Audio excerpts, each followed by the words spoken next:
معاشر المسلمين وزمرة المؤمنين رحمكم.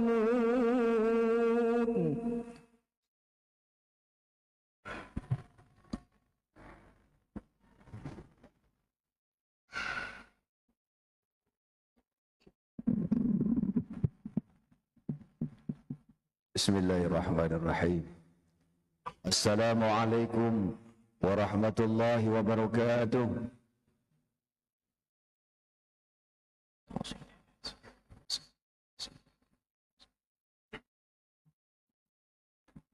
Bismillahirrahmanirrahim.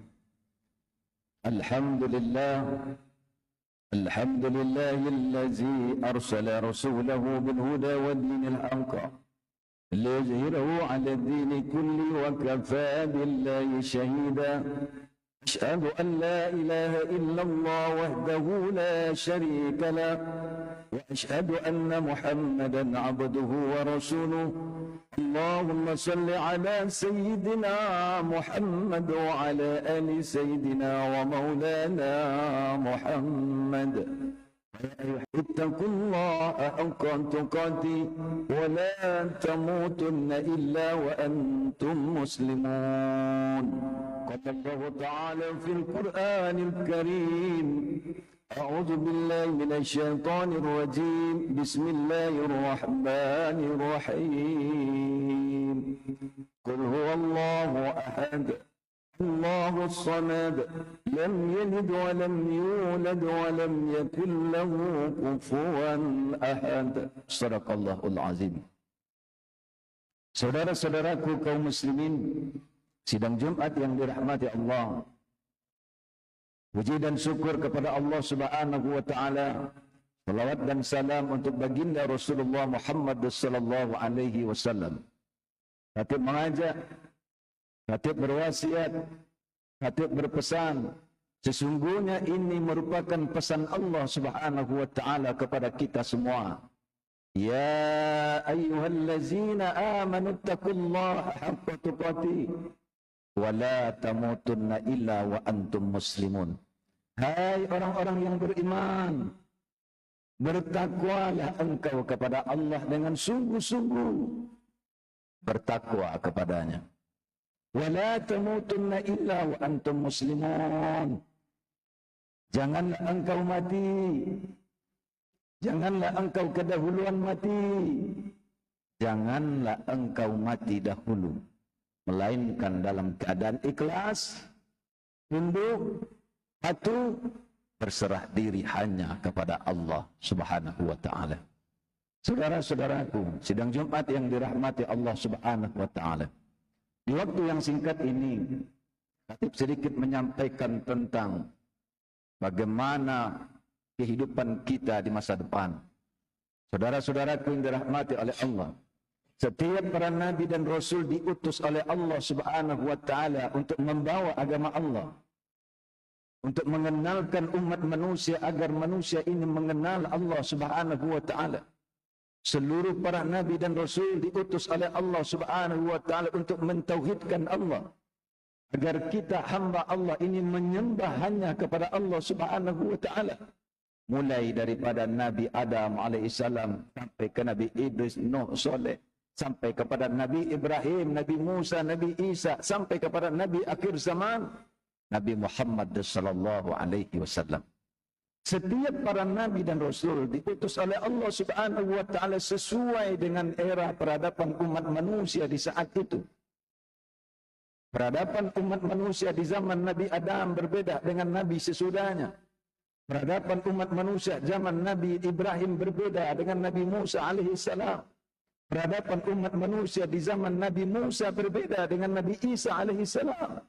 Peradaban umat manusia di zaman Nabi Isa berbeda di eranya akhir zaman, nabi yang diutus oleh Allah, yakni Nabi Muhammad sallallahu alaihi wasallam. Coba kita lihat bagaimana Nabi Ibrahim alaihi salam yang diutus oleh Allah Subhanahu wa taala.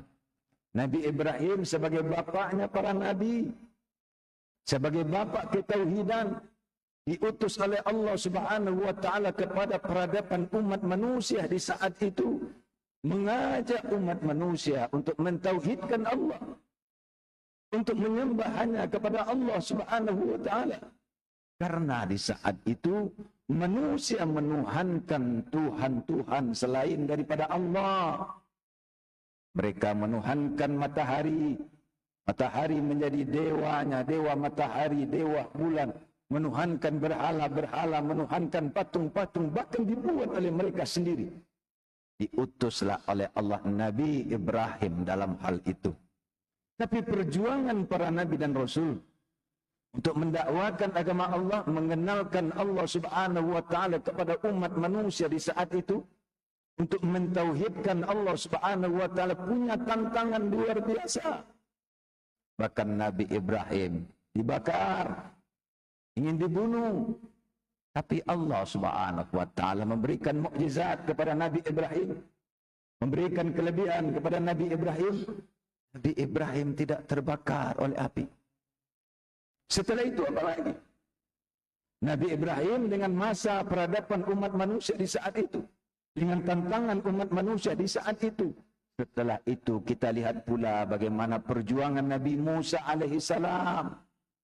Ketika Nabi Musa alaihissalam di zaman peradaban umat manusia di saat itu, Allah memerintahkan, Allah mengutus Nabi Musa alaihissalam untuk mendakwakan agama Allah, untuk mengenalkan Allah kepada umat manusia, untuk mentauhidkan Allah.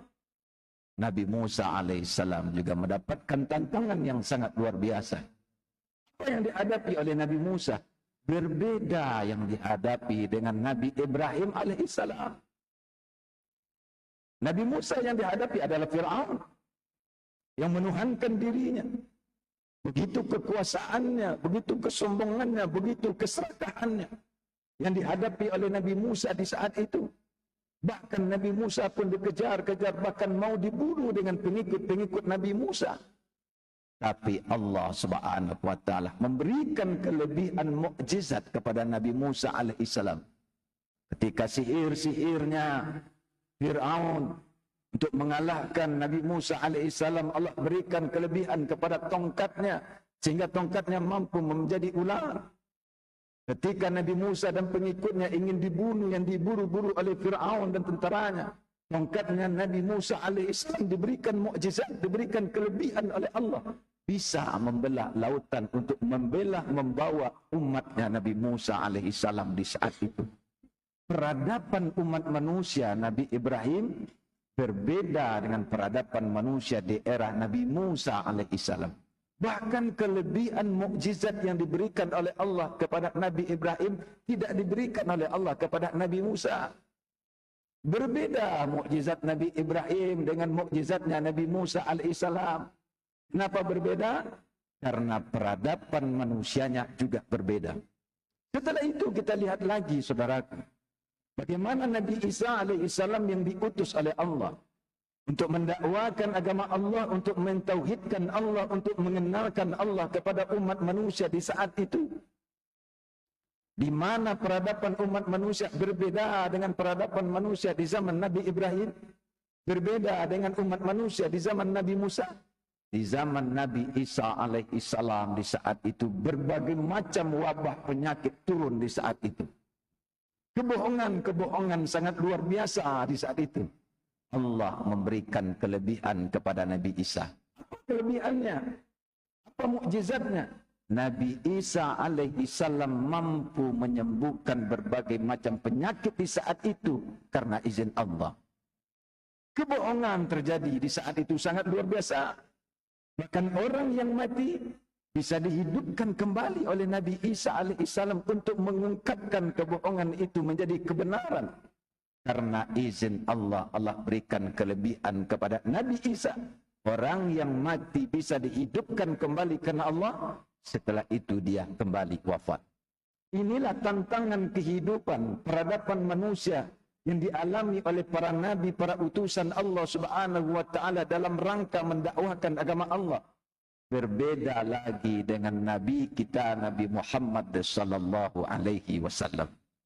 Nabi Muhammad sallallahu alaihi wasallam berbeda era umat manusianya di zaman Nabi Ibrahim, berbeda tantangan kehidupannya dengan Nabi Musa alaihissalam, berbeda problema kehidupan manusia di zaman Nabi Isa alaihissalam.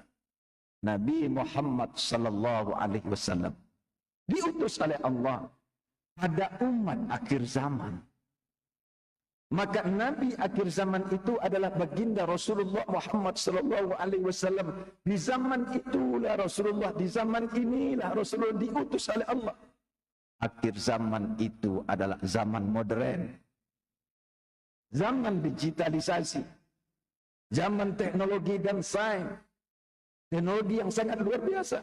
Di zaman tenaga nuklir, di zaman yang ilmu pengetahuan yang sangat canggih, di zaman luar biasa konspirasi politik, di zaman konspirasi ekonomi, di zaman konspirasi pemerintah, di zaman ini begitu luar biasa kejahilannya dibandingkan dengan nabi-nabi sebelumnya.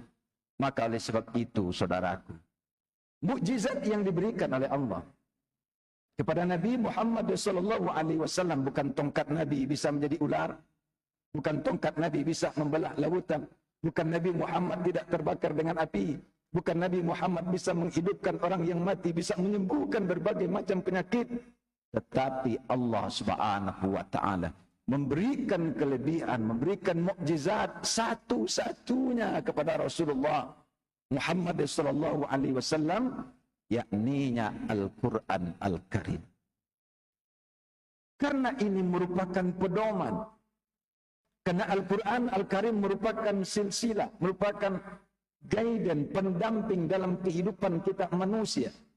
Al-Quran merupakan pedoman, Al-Quran merupakan petunjuk bagi manusia di akhir zaman. Sampai nanti di akhirat. Sampai nanti sampai hari kiamat. Supaya kehidupan manusia di akhir zaman ini, dia mengenal Allah. Mereka menjalani penuh dengan kebahagiaan, penuh dengan ketenteraman, penuh dengan kenyamanan. Maka Al-Quran inilah yang diturunkan oleh Allah sebagai mukjizat kepada Rasulullah Muhammad SAW. Bagi siapa yang berpegang teguh kepada Al-Quran ini, selamatlah hidupnya di dunia dan di akhirat. Bagi siapa yang berpegang teguh dengan Al-Quran ini, dia mengenal dirinya dan mengenal Allah Subhanahu wa taala. Dia tahu tatanan kehidupan dunia dan dia menjadi orang yang beruntung di dunia dan di akhiratnya Allah Subhanahu wa taala. Karena tantangan di akhir zaman ini luar biasa, saudara. Maka sehingga kita bisa rasakan di saat ini bagaimana di tantangan akhir zaman ini ilmu, teknologi, sains yang sangat luar biasa. Ilmu umat manusia semakin hari semakin tinggi. Teknologi semakin hari semakin canggih. Jangan sampai ilmu yang semakin tinggi menghancurkan suatu bangsa, suatu negara, suatu negeri. Jangan sampai dengan ilmu dan pengetahuan kita melupakan Allah Subhanahu wa taala. Maka Al-Quran ini diturunkan oleh Allah untuk sebagai pedoman dalam kehidupan kita. Kita sudah merasakan bagaimana di akhir zaman ini, saudaraku. Dulu di zaman para nabi dan rasul terdahulu, ketika berperang hanya teknologi canggih seperti saat ini. Akhir zaman ini adalah tenaga nuklir, senjata kimia yang bisa menghancurkan seluruh bangsa. Al-Quran diturunkan oleh Allah untuk itu. Tidak boleh ada penjajahan di negeri. Tidak boleh ada suatu negeri menjajah negeri yang lainnya. Tidak ada manusia yang mampu memperbudak manusia yang lainnya. Tidak ada satu makhluk menjajah makhluk yang lainnya. Maka Al-Quran sebagai pedoman hidup bagi kehidupan manusia di akhir zaman. Kalaulah manusia berpegang kepada Al-Quran itu, maka kehidupan di muka bumi ini akan dijalani penuh dengan ketenangan dan kedamaian. Inilah yang dicontohkan oleh baginda Rasulullah Muhammad sallallahu alaihi wasallam ketika Rasulullah memimpin Madinah. Madinah bukanlah negara agama. Tidak semua orang yang di Madinah itu dijadikan oleh Rasulullah menjadi umat Islam semua, tidak. Di situ ada orang Islam, di situ ada orang Yahudi, di situ ada orang Majusi. Agama-agama yang ada di Madinah begitu banyaknya. Tapi mereka bisa hidup rukun dan damai. Karena apa? Karena Rasulullah berpedoman kepada Al-Quran Al-Karim yang telah diturunkan oleh Allah kepadanya. Maka saudara-saudaraku, Sidang Jumat yang dirahmati oleh Allah Subhanahu wa taala. Kita sebagai umatnya Rasulullah Muhammad sallallahu alaihi wasallam, kita harus memahami isi kandungan Al-Qur'an itu. Kita harus mempelajarinya, memahaminya, mengamalkannya, dan tidak kalah penting adalah mendakwakan agama Allah ini supaya sampai kepada seluruh umat manusia. Tujuannya untuk apa? Supaya manusia yang hidup di muka bumi tidak saling sakit menyakiti, tidak saling bunuh membunuh, tidak saling perang berperang, tidak saling hujat menghujat, tapi kehidupan ini dijalani penuh dengan kebahagiaan, ketenangan dan kedamaian, saling bantu membantu, saling tolong menolong, saling bahu membahu. Tapi apa yang kita rasakan saat ini? Karena kita sudah berada di akhir zaman, bahkan ada yang mengatakan akhir zaman ini adalah zaman iblisia, konspirasi-konspirasi yang sangat tinggi, luar biasa. Konspirasi ekonomi, konspirasi politik, konspirasi apapun dalam kehidupan. Di akhir zaman ini berjumpa dengan kita. Kita lihat saja, saudara. Dunia hari ini dikuasai oleh sekelompok orang saja kekayaannya. Jangankan dunia, Indonesia saat ini, saudara, 80% kekayaan negeri kita dikuasai oleh puluhan orang-orang kaya domestik. Bahkan bisa dihitung dengan jari yang muslim. Hampir semua mereka adalah Tionghoa. Tanah-tanah kita dikuasai oleh mereka. Ini namanya adalah ekonomi kapitalis. Kekuatan ekonomi dunia dikuasai oleh sekelompok orang saja. Kekuasaan, kekayaan ekonomi kita Indonesia dikuasai oleh para kapitalis hanya beberapa orang saja. Kita yang mayoritas Islam, kita tidak mampu. Kenapa? Ekonomi kita lemah. Ekonomi kita dikuasai oleh mereka. Tanah-tanah kita dikuasai oleh mereka. Kita lihat, saudaraku, yang terjadi di tempat kita, Rempang Galang. Anak negeri Melayu sendiri terusir di negerinya. Kenapa? Karena mereka telah menguasai. Ekonomi kita dikuasai oleh mereka. Mall, hotel, minimarket. Mereka menguasai, kita yang membelinya. Di akhir zaman ini berjumpa dengan kita yang kaya, semakin kaya.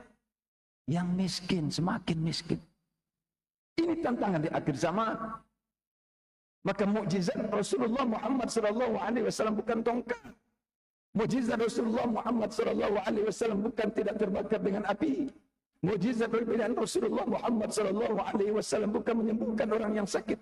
Tapi adalah guidance, pedoman, pembimbing dalam kehidupan kita manusia di akhir zaman. Yakninya Al-Quran. Al-Quran menyatakan tidak boleh ada manusia menindas manusia yang lainnya.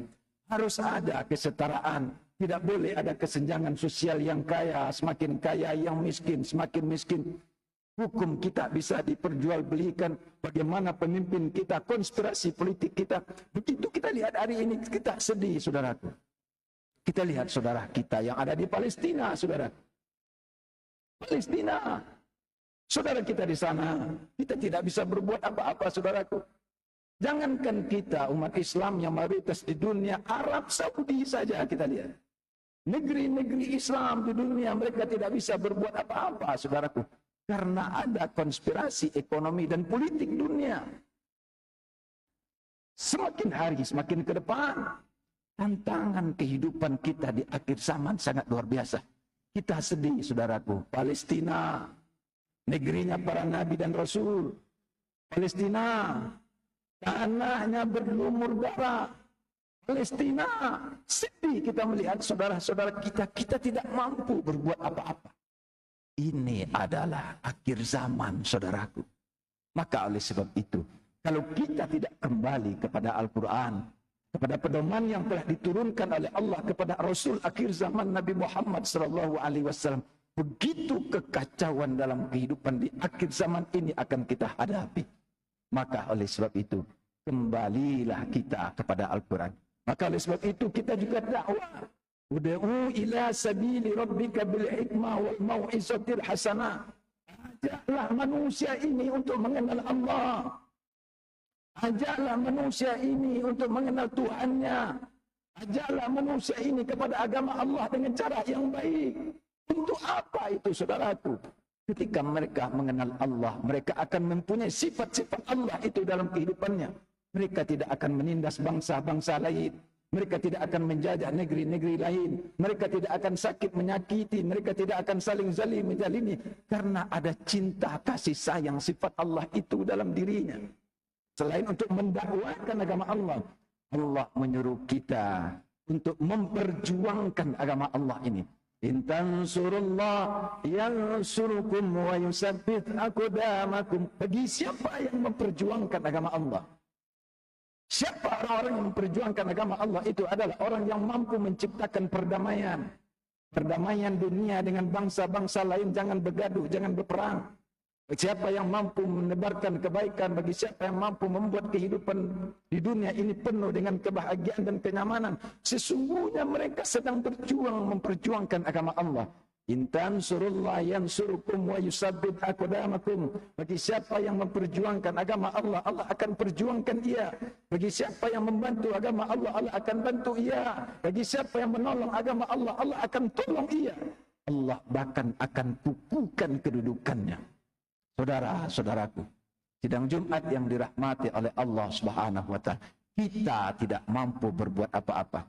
Tapi kita tidak boleh lengah, saudaraku. Ke depan hari-hari kita masih panjang. Saat ini ekonomi kita dikuasai asing, politik kita juga dikuasai oleh orang lain. Apalagi sudah masuk di tahun-tahun politik di saat ini, saudaraku, pandai-pandai kita memilih pemimpin. Jangan sampai kita memilih pemimpin hanya secara transisional.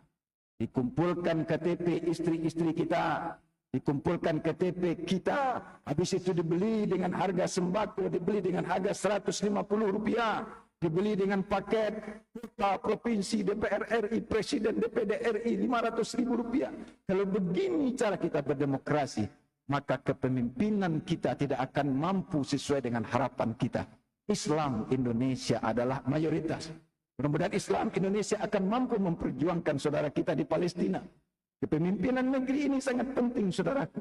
Karena kehidupan sehari-hari kita ditentukan dengan kebijakan-kebijakan politik. Dan kita berdoa kepada Allah Subhanahu wa taala.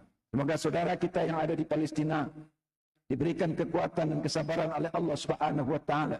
Dan kita, keluarga kita, saudara kita, cucu-cucu kita, selalu kita ajak untuk mendekatkan dirinya kepada Allah. Kenalkan diri kita, keluarga kita kepada Allah Subhanahu wa taala. Karena hanya dengan mengenal Allah, karena hanya ingat dengan Allah, itulah yang mampu mendapatkan kebahagiaan, ketenangan, kedamaian dalam kehidupan kita di dunia dan di akhirat. Fa'tabiru ya ulil absar la'allakum turhamun.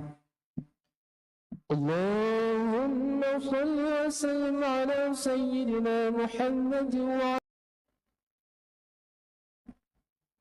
Bismillahirrahmanirrahim. Alhamdulillah. Alhamdulillahilladzi hadana lihaza wa ma kunna linahtadiya laula an hadana Allah. Asyhadu an la ilaha illallah wahdahu la syarika lah wa asyhadu anna Muhammadan abduhu wa rasuluh. Allahumma salli ala Sayyidina Muhammad wa ala ali Sayyidina Muhammad. Ya ayuhan nas, اتقوا الله حق تقاته ولا تموتن إلا وأنتم مسلمون. قال الله تعالى في القرآن الكريم: أعوذ بالله من الشيطان الرجيم، بسم الله الرحمن الرحيم. إن الله وملائكته يصلون على النبي يا أيها الذين آمنوا صلوا عليه وسلموا تسليما. اللهم صل على محمد وعلى آل محمد كما صليت على إبراهيم وعلى آل إبراهيم في العالمين إنك حميد مجيد.